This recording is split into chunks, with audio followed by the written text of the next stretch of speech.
Hello everyone, कैसे हो आप। तो आपको जैसा कि पता है हम जूम पर भी अपनी क्लासेस का प्रोसेस शुरू कर चुके हैं। तो आज की ये जो वीडियो है ये वही थर्ड चैप्टर को कंटिन्यू करते हुए मैं आपको दे रहा हूँ, जिसमें हमने कंज्यूमर इक्विलिब्रियम का एक कॉन्सेप्ट शुरू किया था। आज की इस वीडियो पे मैं आपको वन कॉमोडिटी केस करवाऊँगा कंज्यूमर इक्विलिब्रियम का। ओके और इसका जो सेकंड केस है टू कॉमोडिटी केस, वो हम देखेंगे कि वो मुझे लगता है कि शायद आपके सिलेबस में है या नहीं। अकॉर्डिंगली मैं आपको वो करवाऊंगा, पर उसकी वीडियो भी मैं आपको दे दूंगा लेटर ऑन। तो पहले आप वन कॉमोडिटी केस समझेंगे बड़े आसानी से। तो जैसा कि नाम है कंज्यूमर इक्विलिब्रियम, अब जैसा कि इस चैप्टर में हम यूटिलिटी एनालिसिस कर रहे हैं, यूटिलिटी क्या होता है, एमयू क्या है, मार्जिनल यूटिलिटी क्या है, टोटल यूटिलिटी क्या है, ये हम सभी पिछली वीडियोस में समझ चुके हैं। ठीक है, तो अब हम ये देखेंगे कि कंज्यूमर इक्विलिब्रियम पर कैसे पहुंचा जाए, ये कंज्यूमर इक्विलिब्रियम में कैसे आएगा जब वो यूटिलिटी एनालिसिस करेगा। अब इसे समझने से पहले, ये टेक्निकल चीज़ें देखने से पहले आप ये मान लीजिए, जनरली कंज्यूमर इक्विलिब्रियम का मतलब बेटा ये होता है कि जब आप किसी पर्टिकुलर चीज़ पर अपने पैसे खर्च करते हैं तो रिटर्न में आपको सेटिस्फेक्शन कैसा मिल रहा है उससे हम एक्सप्रेस करेंगे यहाँ पर कुछ टर्म्स की वे में।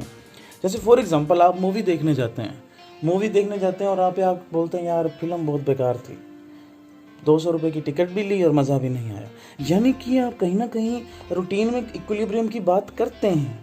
आपकी वो सेटिस्फेक्शन लेवल, जितने आपने रुपये खर्च किए ना उतनी टर्म्स में आपको सेटिस्फेक्शन नहीं मिली, तो आप बोलते हैं यार मज़ा नहीं आया, मत देखने जाना ये मूवी। ठीक है, तो ऐसे ही जब आप कंज्यूमर इक्विलिब्रियम यहाँ पर पढ़ेंगे तो आप कितना पैसा खर्च कर रहे हैं किसी कमोडिटी के लिए और उस पैसे को खर्च करके आपको बदले में सेटिस्फेक्शन कितना मिल रहा है, ये हम इस वीडियो में देखेंगे। तो बेटा जनरली अगर मैं कंज्यूमर इक्विलिब्रियम की बात करूं तो इसका मतलब यही होता है कि when a consumer spends his limited income to buy something, okay, at which point he will get the maximum satisfaction. यानी कि वो कितने यूनिट परचेज करे उस चीज़ के अपनी लिमिटेड इनकम को खर्च करके कि उसकी जो सेटिस्फेक्शन है वो क्या हो जाए, मैक्सिमम हो जाए। उस स्टेट को, उस कंडीशन को हम बोलते हैं जनरली कंज्यूमर इक्विलिब्रियम। तो इसके लिए हम कर रहे हैं यूटिलिटी एनालिसिस। ठीक है, तो अब यहाँ पर अब आपको देखने लायक बात यह है, सो consumer will see how many units of a commodity a consumer should buy so that he maximizes his satisfaction and reaches to the equilibrium point। तो ये इसको चेक करना है भैया कि मैं कितने यूनिट परचेज करूं कि मेरी जो सेटिस्फेक्शन है वो मैक्सिमम हो जाए। ये यूटिलिटी एनालिसिस के अंदर हम करेंगे। तो अब जब भी कंज्यूमर कुछ परचेज करना चाहेगा, whenever a consumer want to buy something, his buying decision will depends upon three things। जब भी वो कुछ परचेज करेगा ना वो तीन चीज़ें देखेगा, तीन चीज़ों के ऊपर बेस है उसका ये बाइंग डिसीजन। वो तीन चीज़ें कौन कौन सी हैं, वो हैं ये। अब तीन चीज़ें हैं, प्राइस ऑफ अ कमोडिटी, उस चीज़ को परचेज करने में पैसा कितना देना है, मार्जिनल और total utility of the commodity, जब वो परचेज करेगा, उसे कंज्यूम करेगा तो उसे उसकी सेटिस्फेक्शन कितनी मिलती है, टोटल यूटिलिटी कितनी मिलती है, और टोटल से हम मार्जिनल कैलकुलेट कर सकते हैं। यानी कि हर एक्स्ट्रा यूनिट जब हम कंज्यूम करते जाएंगे या परचेज करते जाएंगे हमें कितनी एडिशनल सेटिस्फेक्शन मिलती जाएगी, वो टोटल और मार्जिनल है ना। अब एक तीसरी चीज़, ये दोनों चीज़ें तो आप समझ गए कि वो कितने की है वो चीज़। ये चीज़ भी हमने पिछली वीडियो में समझ लिया कि मार्जिनल क्या होता है, टोटल क्या होता है। एक चीज़ आपके लिए नहीं है, वो है मार्जिनल यूटिलिटी ऑफ मनी। अब ये मनी की यूटिलिटी क्या है, it means the worth of rupee. बेटा रुपी का वर्थ हर इंसान के लिए अलग अलग होता है। कई लोग जो हैं अमीरी में जन्म लेते हैं, उनके लिए पैसे की कदर नहीं होती। ये जनरली आप बोल दीजिए पैसे की कदर। यानी कि अगर इसे मैं मार्शल की जो थ्योरी है उसके अकॉर्डिंग मैं एक्सप्लेन करूं तो उसका मतलब ये है कि जब भी आप 1 रुपी खर्च करने मार्केट में जाएंगे, whenever you will spend ₹1 और to purchase anything from the market, तो किस मिनिमम लेवल की satisfaction in terms of utils आपको मिलेंगे ही मिलेंगे। जैसे फॉर एग्जांपल आप 1 रुपी खर्च करते हैं तो आपको 4 टॉफ़ीज़ मिल जाएं, 1 चॉकलेट मिल जाए, ठीक है, 1 कोई और कुरकुरे का पैकेट मिल जाए, ठीक है। ये आपको, ये जनरली मैं ज्यूम कर रहा हूँ, वैसे तो आजकल 1 रुपये में कुछ भी नहीं आता, ठेंगा मिलता है, क्योंकि 1 रुपये के कॉइन के ऊपर भी ठेंगा बना हुआ है अगर आप देखें तो, उसका मतलब ये है कि 1 रुपये में कुछ नहीं आता। पर जनरली मैं ज्यूम करके चल रहा हूँ कि 1 रुपये में मान लीजिए ये सारी चीज़ें आपको मिलती हैं, और इन सब को जब आप कंज्यूम करते हैं तो ये बनते हैं 5 यूटिल्स। यानी कि जब भी आप 1 रुपया खर्च करेंगे ना, तो कितनी मिनिमम सेटिस्फेक्शन आपको 1 रुपया खर्च करने से मिलेगी? 5 रुपये। जब 2 रुपये खर्च करेंगे तो 10, 3 खर्च करेंगे तो 15। ये मार्जिनल यूटिलिटी ऑफ मनी का मतलब होता है बेटा worth, money is worth for a consumer. यानी कि जब भी आप 1 रुपया खर्च करने जाएंगे तो कितनी मिनिमम यूटिल्स आपको मिलेंगे ही मिलेंगे। यानी कि मैं 1 रुपया खर्च करूंगा, मेरे को इतने यूटिल का मजा मेरे को मिलना चाहिए था, 5 यूटिल, 4 यूटिल, 6 यूटिल, है ना। इसे हम बोलते हैं marginal utility of money. Money is worth for a consumer. Okay, so now we will see how a consumer will reaches on his equilibrium. अब इसके लिए एक एग्जांपल लिया है मैंने। अब जैसे मान लीजिए लेट MU यानी कि marginal utility of money is ₹4 utils of ₹1। यानी कि ये मैं अज्यूम करके चल रहा हूँ, जब भी एक कंज्यूमर 1 रुपया खर्च करेगा तो उसे मिनिमम कितने यूटिल मिलेंगे ही मिलेंगे? 4 यूटिल। 2 खर्च करेगा तो कितने मिलने चाहिए? 8। 3 खर्च करेगा तो 12। 4 खर्च करेगा तो 16। ठीक है, जब भी वो ₹1 खर्च करेगा तो उसे 4 यूटिल्स मिलेंगे। ठीक है, अब suppose he intends to buy commodity X। मान लीजिए वो कॉमोडिटी कोई X परचेज करना चाहता है जिसका प्राइस है 4 रुपये। कितना है? 4 रुपये। यानी कि 4 रुपये 1 यूनिट पे मैं खर्च करूंगा तो मिनिमम मेरे को 16 यूटिल्स मिलने चाहिए। यही बात होगी ना। 1 रुपये में 4 यूटिल मिलते हैं तो 1 रुपये में 4 यूटिल्स मिलते हैं, तो 4 रुपीज़ में कितने यूटिल्स मिलेंगे? 16। ये तो हमने देख लिया।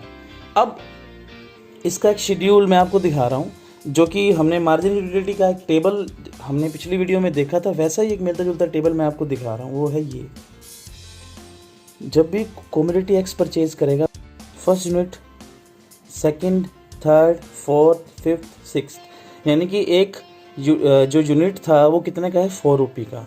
जब पहला यूनिट वो परचेज करता है तो मार्जिन यूटिलिटी कितनी मिलती है? पहले यूनिट को कंज्यूम करके 20। पहला परचेज करे तो 20 मार्जिन यूटिलिटी उसे मिलेगी। दूसरा परचेज करेगा तो 18। तीसरा परचेज करेगा तो ये एडिशनल मिलती जाएगी।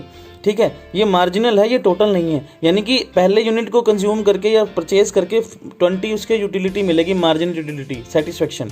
सेकंड कंज्यूम करेगा तो 18 यूटिल्स मिलेंगे।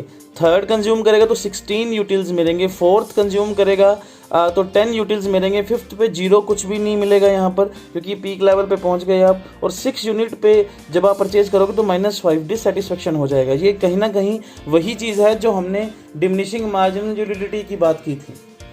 ठीक है, अब इसे हम थोड़ा सा और कन्वर्ट करते हैं इक्विलिब्रियम पर पहुंचने के लिए, क्योंकि वो पहला यूनिट परचेज करेगा 4 रुपये लगा देगा, दूसरा यूनिट परचेज करेगा फिर 4 रुपीज़ और स्पेंड कर देगा, थर्ड पे फिर 4 रुपीज़ और स्पेंड कर देगा। तो कितने यूनिट्स तक वो जाकर सेटिस्फेक्शन में आ जाएगा, इक्विलिब्रियम में आ जाएगा कि मुझे इतने 1, 2, 3, 4, 5 कितने यूनिट पर जाके रुक जाना चाहिए कि एक पर्टिकुलर लेवल के बाद जाकर मुझे सेटिस्फेक्शन नहीं मिलेगी, या जितने मैं स्पेंड कर रहा हूँ पैसे उतनी मुझे बदले में सेटिस्फेक्शन नहीं मिल रही है। तो वो कौन सा लेवल है वो अभी आपको मैं दिखाने जा रहा हूँ। ये मैंने यहाँ पर मार्जिनल यूटिलिटी को रुपीज़ में कन्वर्ट कर लिया। यूनिट्स वही 1, 2, 3, 4, 5, 6 आपको गिवन है। ये पहले जो मैंने अभी आपको शेड्यूल दिखाया वही दिया हुआ है। अब पहले यूनिट को परचेज करने में आपको कितने यूटिल्स मिल रहे हैं? मार्जिनल यूटिलिटी कितनी मिल रही है? 20। अब 20, क्योंकि 1 रुपये में कितने मिलते हैं? 4। अब यहाँ पर 4 जो है रुपीज़ स्पेंड कर रहे हो, तो आपको यूटिल्स यहाँ पे कितने पैसे चाहिए थे? 5 रुपीज़। यानी कि जब मैंने 20 को डिवाइड किया 4 से, तो ये डिवाइड करने का मतलब क्या है जरा समझ लीजिए। मैंने बोला कि जब फर्स्ट यूनिट परचेज किया ₹4 का, और उसे कितनी सेटिस्फेक्शन मिल गई? 20 यूटिल्स। अब मुझे ये बताइए, 4 रुपये खर्च करके उसे 20 यूटिल मिल रहे हैं। ठीक है, अब मुझे ये बताइए कि 20 यूटिल लेने के लिए पैसे खर्च कितने करने चाहिए थे? अब 1 रुपये में कितने यूटिल्स मिलते हैं? 4। अब 20 यूटिल्स लेने के लिए कितने पैसे खर्च करने पड़ते?